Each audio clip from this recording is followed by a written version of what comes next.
think I first came here in 61 or 62, I can't, because I lived in Mombasa in those days. And it was the most remarkable sight that I'd ever seen.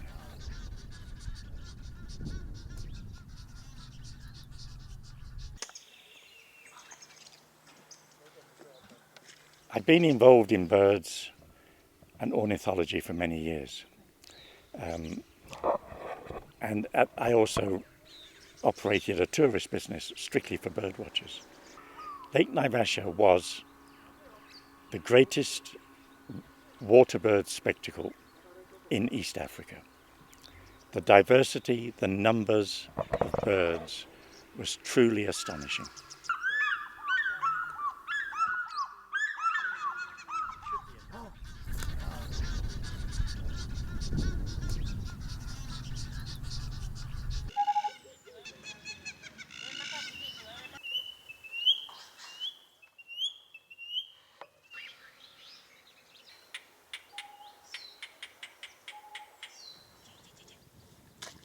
It was Kenya's principal freshwater lake.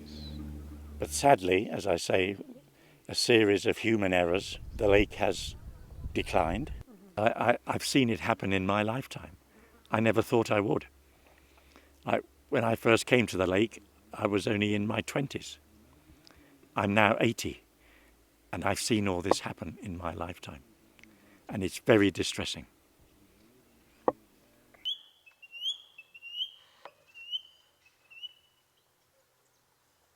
Well, first of all, I don't think the government should have allowed the horticulture industry to site itself along the shore of this lake.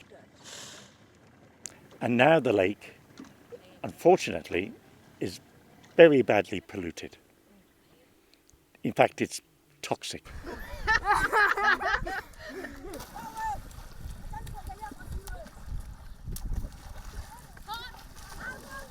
But it's not entirely the flower farmers' fault. All right, at one time there was effluent from the flower farms going into the lake. That doesn't happen so much now.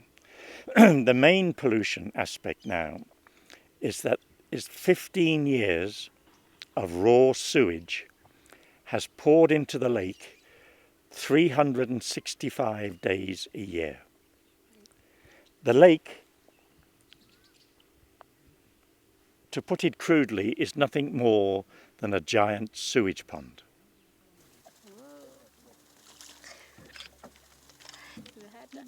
Now that could easily be rectified. Sewage treatment plants, the expertise is readily available. In Nakuru, they set up a sewage plant. The Japanese did it, and it worked perfectly well. Why? I've raised this issue so many times with the county administration, and they say, the expertise, we don't have the expertise. The expertise can be brought in from South Africa. We have the labour. All they need to do is employ a few hundred or 500 people, and they could do it in 6 months. And then no more sewage would go into the lake. Naivasha district in the 1960s and 1970s only had a population of about 7,000 or 8,000 people.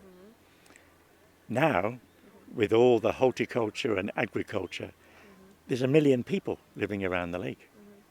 1 million. Now that's a lot of people.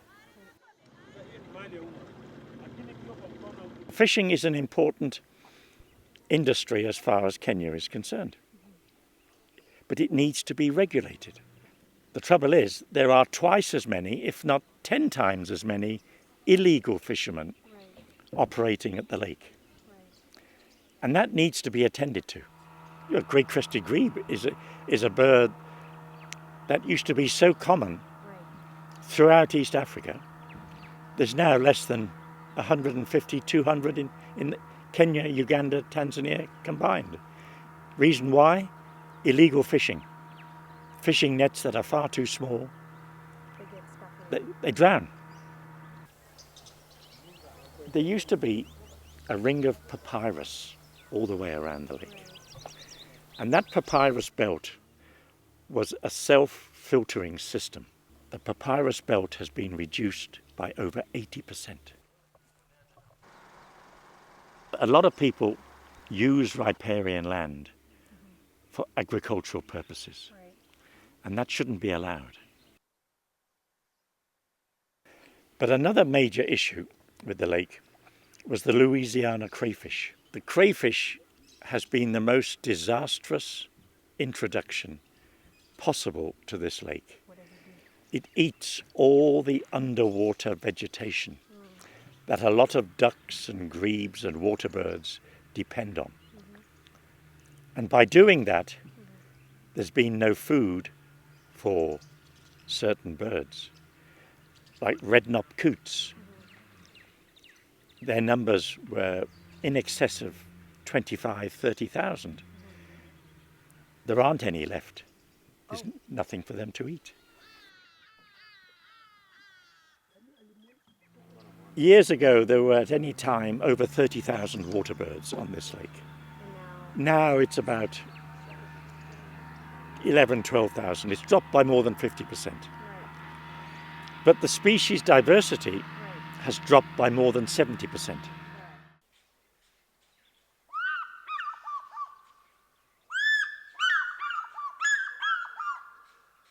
Now, Naivasha was a huge tourism centre in the 1960s. Thousands of overseas tourists would come all year round to see this magnificent spectacle. They don't come anymore. There's nothing to see.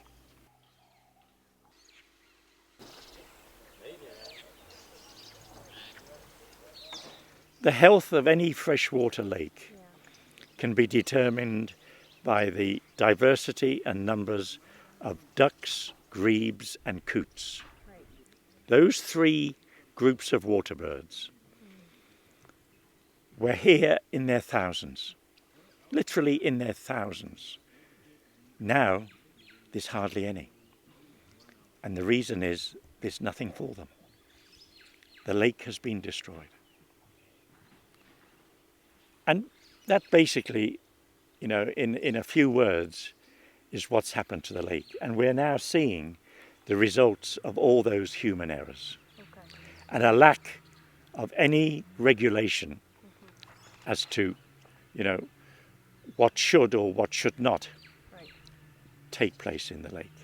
Okay. Now the lake, it was declared a lake of international importance, a Ramsar site.